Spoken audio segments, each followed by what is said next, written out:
Okay, so the first thing you have to do is you have to prepare some slides because you're not doing this stuff. I suppose you could maybe, but it's much better to go ahead and prepare your slides so that you have all your thoughts together and make sure that everything that you want to say in your slide is there. Now, when you prepare slides, understand that if I'm just going to throw everything that I'm going to say onto my slide, there's no reason for me to be here, okay, as a embedded video.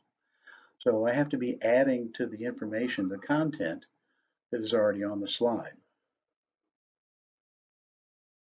Okay, step two is kind of important. It's to write a script. Now, I didn't do that for this presentation, and I'm paying for it. I've had to do some of these slides many, many times, particularly this one. So what I want you to do, though, is write a script and make sure that you kind of have your thoughts organized. You know what you're going to say, what you're going to add in terms of content to your presentation before you actually get started. Okay, so one of the things that you really want to do, just as a tip, is to make sure that if you're using a laptop that it's plugged in when you do these slides so that you don't wind up having that message flash across your screen that you need to plug your computer in. Secondly, you want to smile when you do your presentation, of course. You want to make your audience feel at ease. You want to make them understand that you're comfortable doing the presentation and all of those sorts of things. You want to record each one of these slides individually so that you can change them as you go. And you don't worry about then having these kind of weird transition effects of one person sitting down, another person standing up.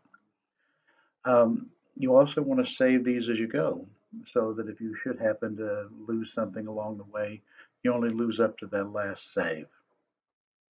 Okay, so if you've found that you've had to redo several of your slides, maybe multiple times, don't be surprised because these things take a while. Now, in this particular instance, I started this about 10 o'clock this morning. It's now 11 o'clock.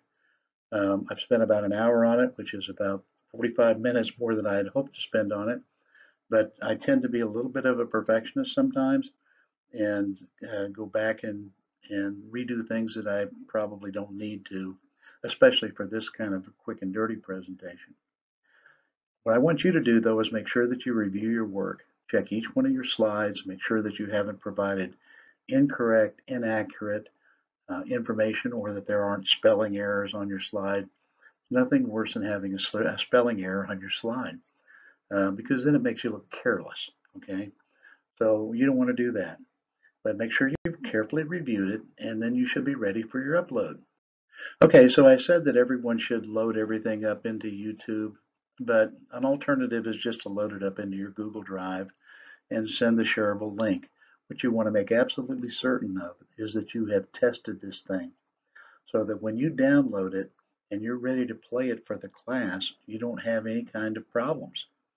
So I usually check mine on 2 or 3 different machines because I want to make sure that everything is done properly and that I won't stand up in front of the class and not be able to download it. Okay, and the same thing should be in your case as well. So that's it.